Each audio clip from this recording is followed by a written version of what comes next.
Hello, everybody. Welcome to session 1 of the Center for Faculty Development's new Presentation Skills series. My name is Ann Levy, and I am the Senior Program Manager in the Center for Faculty Development. In today's session, our guest speaker, Beth Sherman, will be talking to you about how to punch up your presentation like a comedy professional. It gives me great pleasure to introduce you to Beth Sherman, who is an Emmy award-winning comedy writer. She's also the founder of Authentically Funny Speeches, a ghostwriting and coaching service focused on helping non-show business professionals add humor to personal and professional toasts, speeches, and presentations. Thank you all for being with us today. And Beth, I hand the virtual mic over to you. Well, thank you so much. Thank you for having me. Give me 1 second to very awkwardly resize some things. Smooth like silk. There we go. Thank you so much for having me, Dr. Levy, and the whole Center for Faculty Development. It really is. It's a pleasure and genuinely an honor to do anything for MGH. I will right off apologize for my voice. I have the remnants of COVID. You guys have maybe heard it's a virus. It's been around. You guys have probably heard of it, but it's still kind of getting me a little bit. And to that end, the striking silence reminds me of something else. I know usually with these presentations, you're asked to turn your mic off, but because what I'm talking about is comedy and the examples are funny, and it would be nice to have some energy in the room. If you're able to, please turn your mic on. You may want to turn it off later, but please turn your mic on. I invite you to do it. The sound of laughter is wonderful. I know a lot of you are eating lunch right now, so use your own discretion, depending on what your lunch is. You know, egg salad, probably fine. Bowl of grape nuts, maybe not. But so please turn your mic on. I hear people laughing. I love that sound. If you have any questions as I go along, please throw them in the chat. I'll leave time at the end to answer them. If it's urgent, I'm not sure what qualifies in comedy as urgent, but if it's urgent, raise your hand and I will do my best to, well, hopefully someone on the other end will flag it for me and bring it up. So, all right. Now let's see if I can do this very clever screen sharing thing I've been practicing all day. Blow your minds, MGH. Wait for it. Wait for it. Oh, look at me. Look at me, I'm inside my slide. So this is how to punch up your presentation like a comedy professional. Since I'm calling myself one, I should give you my credentials as a comedy professional. So I've written for Letterman, Leno, spent a lot of time in late night. I was at Ellen for a few years. I've written for a bunch of Netflix specials for comics. I took a turn into award shows. So I've written for the VMAs, the Governor's Awards, which are the sort of internal Oscars. I've written for the actual Oscars a couple of times, and the Screen Actors Guild Awards 3 times, and also loads of crap that I will not be bragging about. I've also did stand-up comedy for over 10 years, clubs and colleges, and I even did a tour of Iraq. That's me in Sadr City, Iraq. So, by the way, if you ever have the chance to visit Sadr City, I would not recommend doing it in August. That's when we did it. It was 130. Hey, I just need to, I just want to double check something with you. Talk to HR. So not maybe everyone should have their mic on, but I will check with HR if this photo's okay. I've also won a bunch of awards. I've been nominated for a couple of Writers Guild Awards, and I have an unseemly number of Emmys. And there is a good reason, there's a very practical reason that I am telling you all of this today and going into such detail about my bio, and that is imposter syndrome. You guys are wildly impressive. You guys are MGH. Basically, like, I know that watching me now it's just a whole alphabet soup of people. There's MDs and PhDs and RNs, just the whole MBAs, JDs, CPAs. You know what I got? I have a BA in TV from BU. Yes. So, and yet I got here. So that tells me some of you are working too hard. So I am, it is a pleasure to be here. I mean, I just got to say, it is an intimidating group of people because I looked at who's speaking next week, and this is not a joke. Next week, so BA, TV, BU. Next week, Professor of Radiology, Biomedical Engineering, Otolaryngology, Head and Neck Surgery, and Radiation Oncology. I mean, look, okay, it's UCSF, Harvard, but still, it's impressive.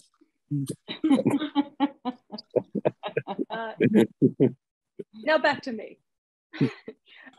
So in addition to all the TV writing, which I still do, a few years ago, I made a turn and I started doing a lot of private writing.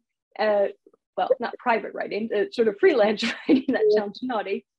So I started doing a bunch of speech writing and punch up, personal and professional. And the personal side, it's a lot of father of the bride speeches, best man speeches, eulogies. Yes, people hire comedy writers to write eulogies because it's a balance. You want some humor in them. And on the professional side, it's a lot of TED Talks, keynote speeches, things like that. Mostly I come in once the speech is written, but it's dry as dust. So I come in and my job is to make someone sound like a person. And that's kind of how I ended up here. Not to suggest that anyone at MGH is dry as dust, but I was hired by a couple of, I've worked for several people in the MGH staff, and I cannot tell you who they are because, well, there's the COVID. So I can't actually disclose who they are. I can't name names because ghostwriting implies discretion. It's work for hire. I write it, you own it. And most importantly, they're really good doctors, and I don't want to piss them off because someday I may need something repaired or removed. So you will never know who exactly is to blame for bringing me here. So with all that said, today we are going to learn how to identify and take advantage of organic comedic opportunities in your presentations. And you'll see that I have highlighted the word organic there, because there is nothing worse than forced comedy. You've all had to listen to it. You've all had to listen to someone who's just, they've got a joke book or they went on the internet and they went down the rabbit hole and they forced in a couple of things, or they sound like dad jokes because they are dad jokes and they don't feel right. They don't match the tone of everything else. So what my presentation is about, what I am passionate about, is just finding those organic opportunities and turning the volume up a little bit. It's not difficult. It doesn't have to be a whole headliner set. It just has to be you, but just a tiny bit funnier. Ooh, COVID. Ooh. So how are we going to do that? Well, first, I'm going to give my bio and wrestle imposter syndrome, then I'll present this tedious agenda. We'll talk about why to add humor. Then we'll talk about how to add humor, sort of a comedy writing 101. And then there will be a Q&A where I will avoid questions about what it was like to work at Ellen. So we've done the first one. And tedious agenda gone. So that leaves us with why add humor. So first of all, I've narrowed it down to 3 things, but it creates connection. Adding humor creates connection. It connects you to your audience. It makes your audience know that you're a real person and that you're thinking of them. Honestly, I've been doing that or trying to do that for about 12 minutes now. You want to create a connection with your audience. And it sounds like it's working, or someone's choking on the grape nuts. So another reason to add humor is to release tension. And And the tension that you're releasing is yours and it's everybody else's. I like to think of it sort of as a balloon. You can only fill that balloon up with a certain amount of tension, and then you got to let some air out or it's just going to explode in your face. And if we're talking about a personal speech, a wedding toast, something like that, a eulogy, the tension is emotional, right? You're riding the wave of trying to get as far as you can without becoming a heap of tears. So you sort of balance it, you bounce up and you get a little bit of laughter and you're able to reset and the audience is able to reset.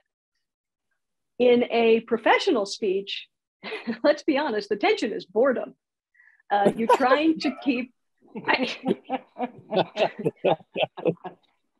truth is funny. But in a professional speech, the tension is boredom. You want to keep people's attention and you want to do it in a positive way.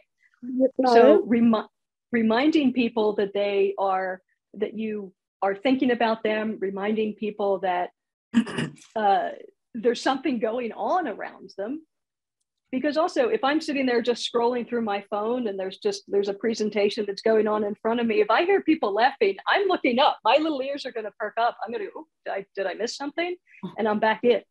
Mm-hmm. So it releases tension, whatever kind of tension it is. And the best thing that humor does to me, it lets you acknowledge the elephant in the room. Because once you've acknowledged the elephant in the room, you don't have to be distracted by it, and your audience doesn't have to be distracted by it. So instead of something that you're fighting to ignore, this elephant is out in the open, and you get to use it to your advantage. And so you kill two birds with one stone, or elephants. I don't know. It seems cruel and more difficult, but you get to use it to your advantage. You get to identify something that's going on. You get to take it off your plate as something that you need to worry about, and you get a laugh.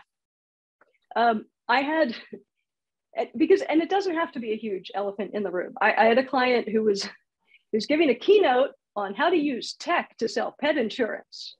Boom, name drop. I know you thought I was going to talk about Helen Mirren. No, he had a keynote on using his particular tech product to sell pet insurance. And his keynote was in Vegas at 8 a.m. on a Monday.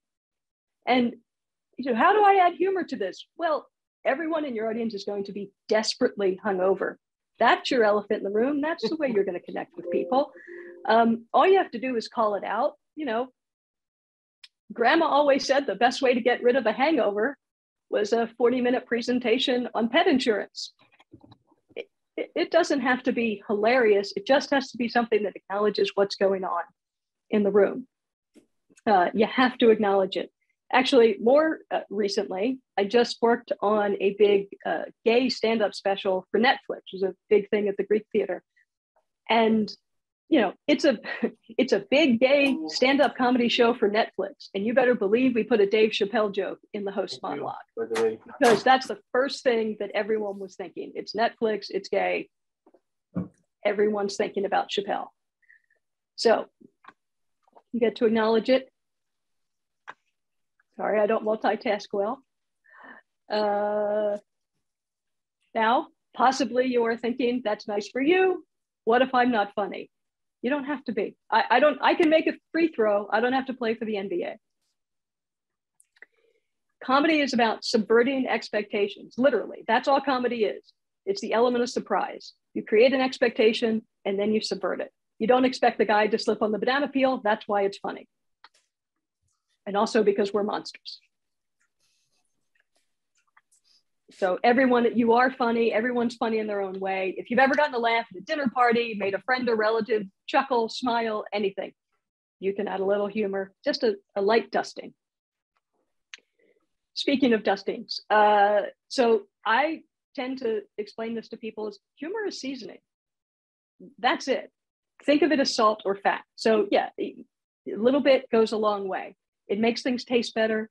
It brings out the flavor. Sometimes you want something that's full of salt and fat, but sometimes you just need a little bit to bring out the flavor and make it taste like something. So it's just seasoning. A little bit goes a long way. So that's why to add humor. Hopefully I have convinced you that it's a good thing to do. Before we move on, a couple of pro tips that I couldn't figure out where else to put, so they're here. First pro tip, create your presentation, then add humor. Even if it's a best man speech and you want it to be just pound for pound packed with jokes and laughs, create your presentation, then add the humor. Sit down and create the body of your presentation. Do the content first and then add the humor, because your content will serve as the setup and the jokes are your punchlines. If you sit down and you try to make your presentation funny, you will drive yourself insane. If that's just blank page, this has to be the funniest best man speech. This has to be the funniest presentation on trends in gastroenterology that anyone has ever done. You're going to struggle. So create your presentation first, then add humor. It's seasoning, add it at the end. And I know all my cooks out there say, well, you're supposed to season as you go. You are, but you're also supposed to season right at the very end before you serve it. Next pro tip, humor is about the element of surprise. We talked about that. So even if you, as the presenter, are no longer surprised, it doesn't mean the joke isn't funny any longer. And what I mean by that is, if you create a presentation and you add a joke or two here and there, you're practicing your presentation. I can guarantee you that what's going to happen after you've practiced it a few times, you will start to hate all your jokes. It's human nature. You're just going to hate them. You're going to go, I don't know why I thought this was a good idea. I don't know what, because they're no longer surprising to you. And by the way, when I say you will start to hate all your jokes, I mean your spouse or whoever it is that's listening to them as you're preparing them. That person's going to go, yeah, I don't know about that. I don't know. I mean, it was funny the first time, but I don't know. Yeah, it's because it's about surprise. It's like watching a scary movie and you go, well, I know the guy's coming around the corner at that point. So it's a very natural thing. So have confidence in your jokes. It's okay to take one or two out or move things around, but have confidence in your stuff. And you would be surprised how many people do not understand this point. And by people, I mean television executives. You will pitch them something and they'll fall off their chair laughing. And then you actually show it to them and they go, I don't know if that's funny anymore. And you go, yeah. Remember, the audience doesn't know the punchline yet. You know the punchline now. Anyway, that's my small sermon on have confidence, and it is about the element of surprise. Okay, so yes, ticking off why add comedy. Now we get into actually the nuts and bolts of how to add comedy. So comedy writing 101.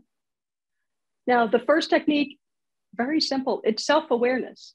Acknowledge what has the potential to distract you or your audience the most. And so we talked about the elephant in the room. There he is. Self-awareness is the elephant in your room. Yes, I had fun with my PowerPoint. So it's the elephant in your room. I just did it with my imposter syndrome. So am I exaggerating my imposter syndrome for the sake of comedy? Yes, I am exaggerating it. Am I still feeling it? Yes, I'm definitely still feeling it. But calling attention to it makes me less distracted because I'm not burning calories trying to hide it. And I'm not burning calories wondering what you're thinking of me. I mean, I am now that I've said it, but because I've called out the elephant in my room, I am less distracted by it. It's a way to add humor. So I talked about it. I took something that was necessary to my talk, my bio, and I dusted it with a little self-awareness seasoning and talked about imposter syndrome. So it wasn't something that I shoehorned in. I was able to add it to something that was necessary to my talk and sort of kill those two birds with one stone. So think about what the elephant in your room is. Maybe you hate public speaking. Maybe public speaking is just an absolute nightmare for you. Let people know.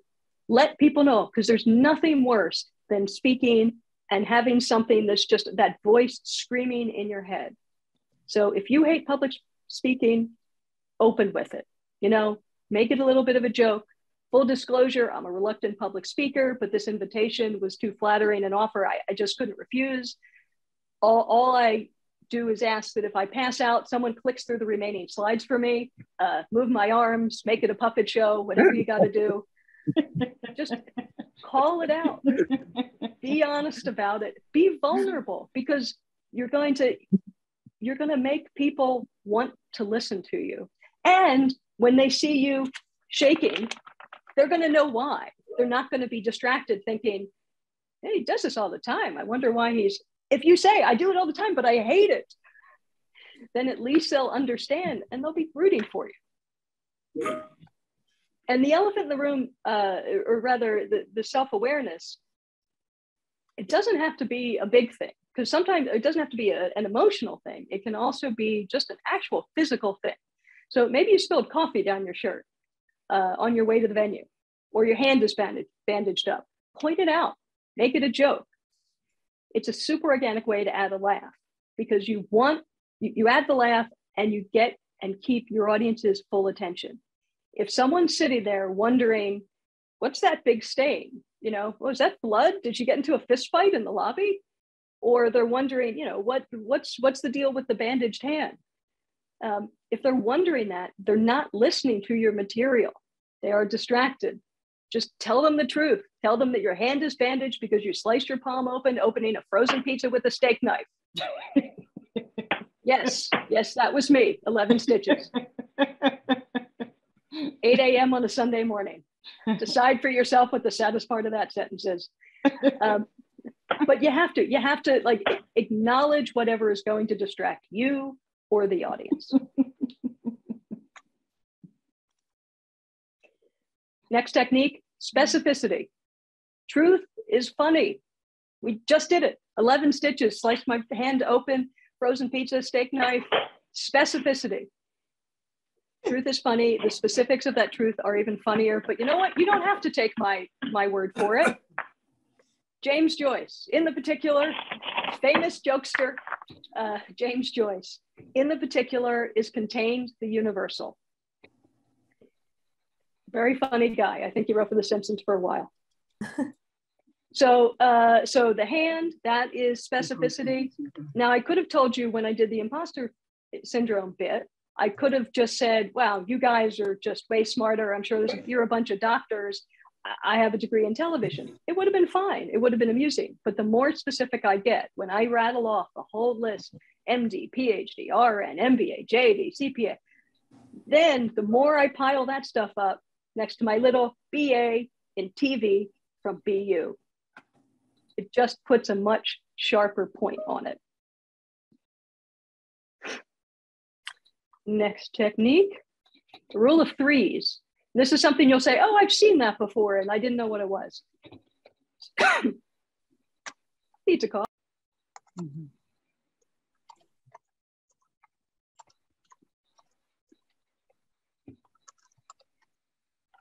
So rule of threes, comedy is all about creating expectations and then subverting them. It's the element of surprise. Well, with the rule of threes, you give the audience enough information to create a pattern, and then you break the pattern, subverting the expectation. So I used this earlier when I was talking about who recommended me to be part of this panel. Rule of threes, ghostwriting implies discretion. It's work for hire. I don't want to piss off great doctors. Someday I may need something repaired or removed. First two things are real. Well, okay, all three are real, but the first two things are earnest, and the third one is a joke. So what you can do with the rule of threes is use the first two examples whenever you're giving examples. Use the first two as your setup, and the third one becomes an opportunity for a really organic punchline. Super organic, you haven't added anything, you've set yourself up, and it's just waiting. It's literally like a T-ball thing. All you have to do is swing and hit it. And it can be honest. You can also, so it can be very honest, or it can be silly. Rule of threes, I enjoy reading crime fiction, food memoirs, and neck tattoos. Just stupid and silly. But whenever you have the first two, it's begging for a third. Better to have one than have two that just begging for it.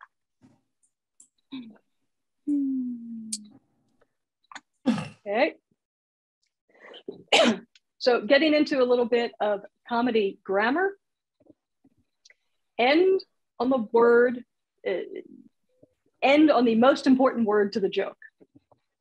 So when you have a joke, end the sentence with the word that's most important to the understanding of the joke, because that final word is the one that hangs in the ear and lands with the most impact. And it also lends itself to being emphasized. It just naturally lends itself to being emphasized or performed. So it was important that the cats approved of Dave. Okay, that's all right. What's better is what Dave needed most was approval from the cats. Now, I will say that is from a wedding speech that I wrote for someone. That's generally not something that comes up in a TED Talk. But you can see that it's what Dave needed most was approval from the cats. So the ear hears the word that's most important to the joke because it's the cat's approval. I mean, that's what we're talking about. That's the silly part of it, is that the cats have to approve of this guy. And the word cats is funny, but it also, as a performer or as the person performing it, oh, where did you all go? We're here. We're here. There you are. I hit a button and you all went away. It's like the dream I was having last night. So what Dave needed most was approval from the cat. So as a performer, it gives you a head start because the word that you really need to emphasize is the last word in the sentence, which is something you're naturally going to emphasize. What Dave needed most was approval from the cats. You know, you just can't say it without emphasizing it. And that's a rule you can take even with sentiment. It doesn't have to be for humor. So if I told you I'm flattered and overwhelmed to be part of this series, absolutely true. But as someone who cannot act to save their life, so I feel like I get more emotional impact when I say I'm flattered to be here, more than flattered, I'm overwhelmed. It just gives me that head start into landing and emphasizing the right part of it. And it just makes it feels more natural. Technique 5, K sounds are funny. I don't know if people have heard this before, but it's an old comedy rule. K sounds are funny. They have that hard consonant and you can just really hit them for emphasis. Cat, cookie, cracker, Cleveland, cantaloupe, cuddle, pickle, Alka-Seltzer, colonoscopy. Which, to be fair, in your context may not be as funny. But whenever I am in a non-medical situation looking for a funny K sound, I would go for colonoscopy.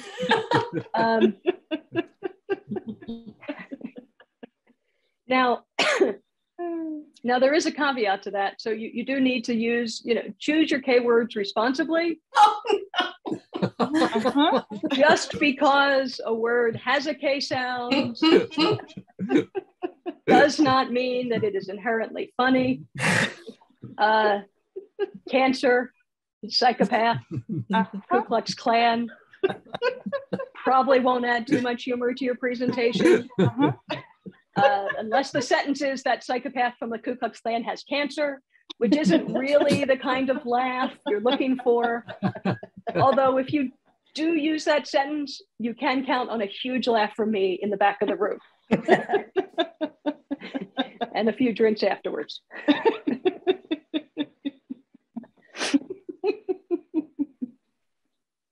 So moving on, the callback. The callback is a reference back to an earlier punchline. And callbacks make great closers because they'll bring your presentation full circle. So it's something that a laugh you had earlier, and you're going to get just a little bit more mileage out of it.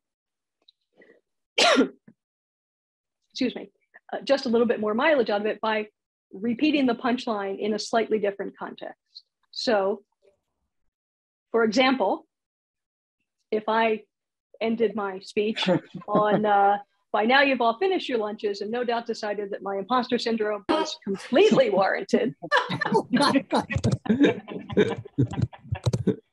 that would be an example of a callback. Which brings us to our final tip here. Use less words. With anything meant to be funny, be as ruthless and efficient as possible. Less words, better. Again, don't take my word for it. Brevity is the soul of wit. William Shakespeare. I think he wrote for Veep. Very funny guy. So taking my callback of, by now you've all finished your lunches and no doubt decided my imposter syndrome was completely warranted, I might now, looking at it again, shave it down a little bit. By now you've all finished lunch and decided my imposter syndrome was completely warranted. Slightly different, a little bit shorter, easier to say, less words, also easier to say. So just shave it down a little bit. And choking. Shave it down a little bit and it just polishes, it just puts a much sharper point on that joke for you. So these have been the 7 comedy writing techniques. I think you'll agree, I hope you'll agree, they're easy, they're really easy to deploy, simple to deploy. It's not, I was gonna say it's not brain surgery. Again, you don't go, piece of cake. Self-awareness, be aware of whatever is going to distract you or the people in your audience the most. Just call attention to it.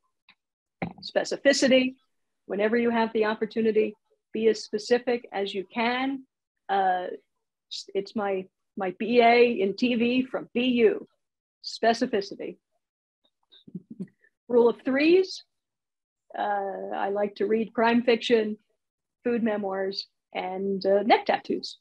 Rule of threes, if you've got 2, that's a setup. That is a setup begging for a punchline. And you're gonna have 2, you're gonna give examples for something at some point. The callback, it's a way to recycle a punchline.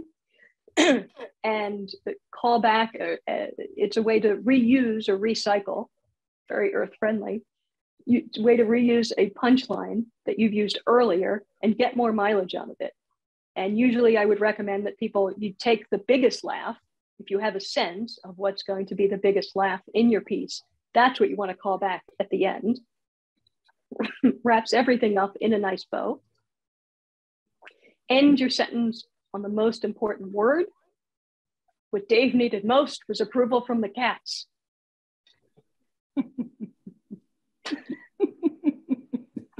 I really thought about finding another example and I thought, no, leaving Dave and the cats in there. K-sounds are funny, except for the ones we discussed. But K-sounds are funny. So when you're looking for an example for something, and you won't always have the opportunity to do it, but say you're just thinking about, you're thanking people for coming a great distance to your event and you know some of the actual places they've come from, just keep in mind that words that have a K sound or words that have a lot of syllables, just pick some silly ones. So you can do normal, and then, Walla Walla, Washington. Just pick something that sounds funny. And finally, use less words. Less is more. Brevity is the soul of wit. With everything I say, I undermine that last one. Use less words. I have raced through this material at a dizzying speed. So I could vamp for 3.5 minutes, or we could just move on to the Q&A. Thank you so much, Beth. I just have to say that anybody who comes into my life has to be approved by my cat. So that was very, very special. Yes. All right. So, and my cat's a monster. So beware. Anyway, we already have a question from Jenny Thomas. Jenny, do you want to ask it directly? Sure. Yeah. Great. All right. Thank you so much, Beth, for that talk. That was awesome. I'm really excited to try to implement some of the techniques. I was just wondering, though, it does seem like, occasionally comedians are like getting canceled for some of the things that they say. And beyond just using our own good judgment and common sense, do you feel like there are certain topics that you should just never joke about? I would say, so it depends in the context. That context is everything. So I think if this is a professional presentation, then I would not joke about anything you think might offend somebody, and that's a pretty long list these days. I'll be honest. I had a joke, or in my mind, I kind of had a joke as I was describing my presentation to a comic friend of mine that I might have used for the top of this. And I didn't use it. I took it out because I thought, you know what, why take the chance? So I think if it's a personal presentation, if it's a wedding or something like that, you can get away with a little bit more, but I still would stay away from politics. I wouldn't go near it with a 10-foot pole unless you want everyone to be arguing for the rest of the afternoon. Can we not have one afternoon where people aren't arguing? I think it's different. I think people who are professionally funny, I mean, literally professionally funny, the Chappelles and the Gervaises, I don't necessarily agree with what they're doing, but I think that's their job. But I think it, in a different context, if you're giving a presentation in a work context, I would play it real safe. I can tell you what my joke was going to be. It wasn't terrible. Or would that be sort of undermining everything? Well, I feel like now we have to know. Well, it wasn't that great. That was the thing too. That creates an expectation that it's going to be hilarious. But you may have correctly figured out by now, profiled me and figured out that I'm Jewish. So I was talking to a comic friend of mine, and I was saying, my voice, because I've got allergies, COVID, and reflux. So like my voice is just awful. And she said, allergies, COVID, and reflux. I mean, that's the Jewish trifecta. Not hilarious, but between the two of us, between my other friend and I, thought, okay, we are on the same level. We are coming from the same background and the same experience. So, but then I thought, is that appropriate for this? No. Probably not, because I don't want someone to take that wrong. It would hurt me as someone that wants to share and make people laugh. I wouldn't want to take the chance that someone wouldn't enjoy something. Yet I've still just said it.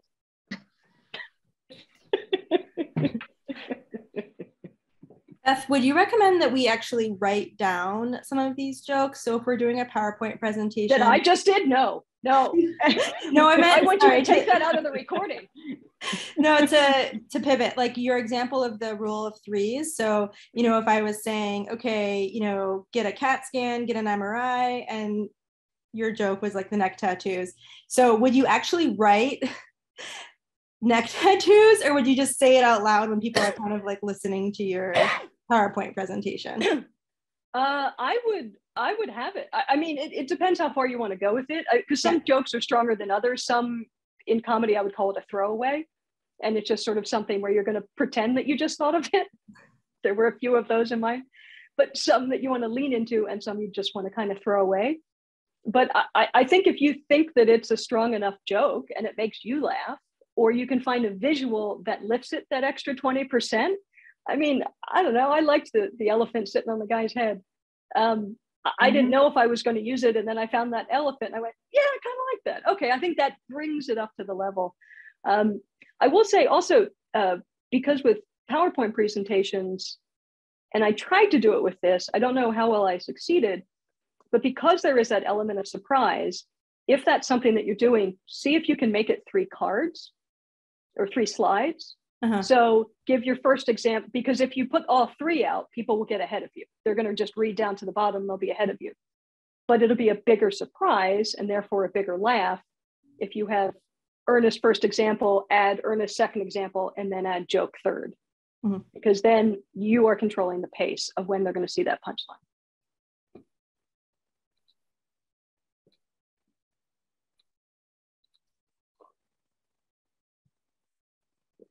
Sorry, I was muted. Here's another question. Have you written any books or done any other talks on the topic we can look up to learn more, Beth? I have not written any books. I have a very short attention span, which is not good for many things, but it is very good for comedy. I was the kid in class that was just staring out the window, noticing things that had nothing to do with what was going on. I have an actual diagnosis of ADD. And a lot of comics do. It's because it's just that different way that you see the world, that if you can sort of find the right vocation, can work for you rather than against you. I have a website. I have a website called Authentically Funny Speeches. That is my speech writing website. And I've got a blog on there that has a lot of tips and tricks, mostly for wedding stuff, because that's sort of my bread and butter. That's what people seek me out for most, but lots of just general how to make things funny. And I cover a lot of the rules and the techniques that I went over today. So that's authenticallyfunnyspeeches.com. And I did not know who just asked that question. So that was not a plant. If I was clever enough to think of it, that would have been a plant. I wish I was clever enough to think of that. We'll keep it a secret who asked it. Yeah, the check is in the mail, or the Venmo's in the, whatever the Venmo's in, the ether, I don't know. The sky, the cloud.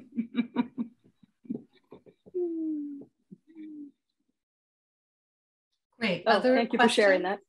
Yes, we have Lauren just put the website in the chat for everybody so they can be distracted and look it up right now or ask a question.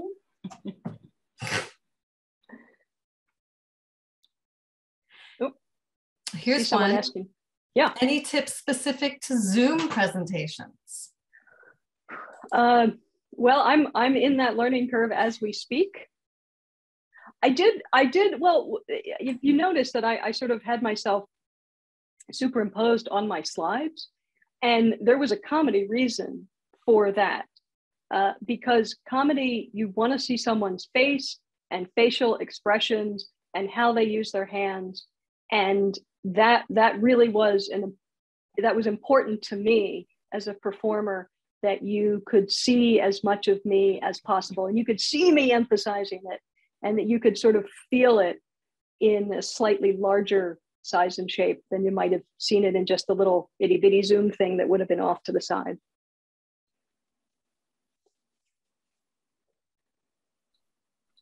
So that would be my biggest tip. I was also told to sort of hold for my friend, because I have a lot of friends who I haven't done stand-up in a while, which you can tell from the desperate way I need to perform right now. But I haven't done, but I have a lot of friends who during the pandemic who were working comics on the road and had to pivot, and they pivoted to Zoom comedy, which some of them really love. And what they said was, have people keep their mics open. So if you're doing something on Zoom where you want to have a sense of how your jokes are landing, and it's not just a straight presentation that you're delivering unto people, ask people. They call it a virtual front row, apparently, in comedy. They will actually put in their contract, and you have 10 people at least who are unmuted. And I would imagine good laughers and being tickled. So I would say try that. And also I don't know if I did a great job of it today, but to hold for laughs, just because the dynamic of being on screen as opposed to being on stage with a live audience in front of you, it's a different dynamic. It's a different timing. And, there's that old joke, what's the secret of comedy? Timing. So I would say that Zoom is not timing's best friend. So anything you can do to keep that just any way you can keep that in mind while you give your presentation will be helpful. Also, actually, just in general, when you are delivering a joke, and I think I've got a blog on this, but people ask, well, how long do I have to pause after a joke? It's a lot of engineers, a lot of you smart people who really want a very specific answer on how long do I pause? You know, there's not a rule. There's not a, so you want to kind of give it a breath. After you deliver a punchline, you want to give it a breath. You want to kind of give it a chance to sink in. You want to give people a chance to go, oh, that was a joke. Oh, yeah. Because especially if it's in something where they weren't expecting it. You know, if it's in an earnest presentation, if it's in a serious presentation, they won't be expecting it. And it'll take that extra second because it'll be very easy to just kind of barrel on through and think, well, that died. And maybe it didn't. Maybe someone was just, you were another, 2 sentences further and someone was going, I think you made a joke. So give it, I sort of a one and, you'd call it a breath or a one and. So, and he said, read the card. One and. And then we, so just give it a little, a beat. It's about as scientifically as I can define it. Great. We've had a couple questions that you've sort of answered, but I want to put them out there. I have 10 minutes. Ask them anyway. Yes. So you can fully answer. One was basically how to power on when you're giving a presentation laced with comedy in a physical setting that prevents feedback. And the other is, what do you do if the joke falls flat? Well, let's see how well I answer the first one. You may get an actual demo. So the first one was, so in a live situation where feedback physical setting possible? Where you can't get feedback. I mean, to me, that means Zoom, but what other physical settings would not allow for feedback? Yeah, that's a tough comedy club where they've got you, so 2 drink minimum, and here's a piece of duct tape. That was my question. Yeah. And I had been asked to give a presentation. It was at a conference. It was one of those hotels where there's like a gazillion people, but the room is so big and they have a dais that, I don't know if I pronounced it correctly, where you're kind of up and the sounds, the acoustics are such that you're just sending it off into a black hole, right? Oof. And I wasn't very comfortable with the material. I'd never presented it before, and I felt like complete imposter syndrome. And so I thought, the only way I'm going to make it through is to do a lot of self-effacing jokes or, goofy things or something like that. And so I would, do them, and it would just be like nothing. And it just really affected my confidence as I was going through, because I thought, wow, if I misjudged this, maybe I misjudged the content and the effectiveness and the audience and all that. So I just, Beth, you identified right off the imposter syndrome. And so I just thought, what tips or what has helped you in any of those situations? Well, that's a great question. To a certain extent, the confidence comes from just reps. Just the more you do it. I mean, in a stand-up comedy sense, it's just you're going to go up and you just get used to failing, and then you care less, and then or worrying about failing. So part of that is just reps, but part of it is also having. Part of reps is also having successful experiences, and then that which builds your confidence. I mean, but then some rooms are just death to comedy. I mean, there's a certain point where you can do your best, but there's sort of, you go, well, if I come out of this and it's a 5, I will have absolutely hit the lottery.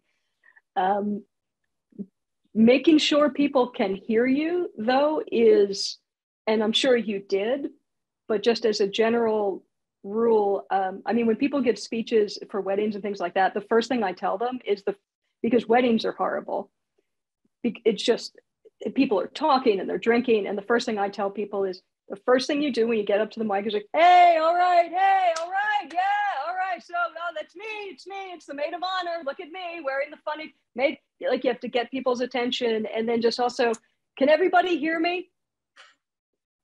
Because for the same reason you want to keep people's, if they can't hear you, they won't hear your jokes. And you could be delivering, you could be Mel Brooks, and it'll be crickets because they can't hear you. But you will inside, you'll be dying inside, and the dominoes will just fall one after another. What have I done with my life? And this is all a mistake, and everything's terrible. So maybe a little recon to go in and check out the room to see, is that the sound system? No. Okay, well, I'm going to need to, find somebody, see if there's someone that works at the hotel. There's not always something you can do about it, but sometimes a little offense can be a good defense. And really, I think you did the right thing. You want to be self-aware and self-effacing. You don't want to trash yourself because you don't want to make yourself the butt of the joke, but you can certainly make it clear that I understand that this is not going well. But yeah, just, it's really tough when it's hard to hear in the room. So preventative measures, I guess, would be my best answer for that. I hope that helps. Yeah, absolutely. Thank you. Hazel Kamarli, ask your question. Sure. Thank you. This may actually help save my presentations at conferences. We've had a debate in our lab about people who are trainees. So they're getting their MDs and their PhDs, but don't have them yet. And some people have advised, and it's kind of my leaning too, that they should keep it serious because they're already like the new kid on the block. People are looking at them and thinking like, do I really need to listen to this kid? We've all been in that situation before. And I'm wondering what you think about that. Oh, for sure. I mean, that would be self-awareness also. That would be knowing when it's going to be welcomed and knowing when it isn't going to be. If you're trying to impress people, if you wanted to just add one tiny thing at the beginning or just the tiniest of tiniest things at the beginning, but yeah, know your audience. If you get a sense that they will not be amused, then it's fine to say, just keep it straight. We're just trying to get through this. Just keep it straight. This is not your moment. This is not about you. Yeah, it's not always welcome. It's not always appropriate. Yeah, awesome. Thank you. Give them hell. Yeah, I mean, said, don't be funny. Would being self-deprecating be a way for a young person to the self-awareness would be them calling out the fact that they're the new kid on the block? I think so. I think if I were in front of a bunch of people that were literally judging me, but actual in control of my future, I would play it pretty safe. And I might say, I'm tempted to make some jokes, but I would like to have a career. So I'm just going to jump into it right now. Yeah. That's a great idea, actually. But that's something. I mean, at least I would hope that you would recognize my self-restraint. Yeah. Awesome. Thank you. Great. And let's go back to this other question of what do you do when a joke falls flat? What kind of, what are the best suggestions you can give us all, since we all suffer from imposter syndrome, apparently, for recovery if a joke falls flat? Well, I mean, it's never happened to me personally. But what I hear is, it depends. I mean, sometimes you want to just keep moving. Sometimes you calling attention to it, because sometimes people are just in their own world or they're listening to stuff. I mean, this is if it's a professional presentation. But actually, even if you're on stage at a comedy club, sometimes just keep moving. Just nothing to see here. Just keep going. Because maybe the next thing that you have is going to get people. If it's a really big moment, and you kind of don't have a choice but to acknowledge it. Own it. Be comfortable with it. I don't know if how many people are old enough to remember John A. Carson, but he would go, "Oh, well, that one didn't work," and really he would just crap on his writers, which is not right either. But Carson would acknowledge when something didn't work. So you sort of have to choose, is it worth stopping? Is it worth stopping and pointing out the roadkill? Or is it going to just distract the driver of the car? I don't know what I did with that metaphor, but it made sense for a second. I sort of don't want us to end on the image of roadkill. We have 2 more minutes. So speaking of a joke falling flat, I did that on purpose. I did that entirely on purpose. That was a teaching moment, a teachable moment. Well, but see that's what I just did. Yeah, it's a teachable moment. Don't do that. Own it. The worst thing you can do is get really flustered. The worst thing you can do is, oh no, now they hate me. This is all going down. Everything is going to fall apart from now on. They're going to beat me up in the parking lot. That's the worst thing you can do. So if you can just kind of keep going and smile, go, well, okay. It's not a big deal. It's not the worst thing. Well, maybe the image of being beat up in the parking lot is less violent than roadkill. So in any case, Beth, this was delightful and so helpful. It was a wonderful way to start off teaching all of us how to give more delightful presentations. And I will keep you informed of the comedic development of MGH. And I wish everybody who came the best of afternoons.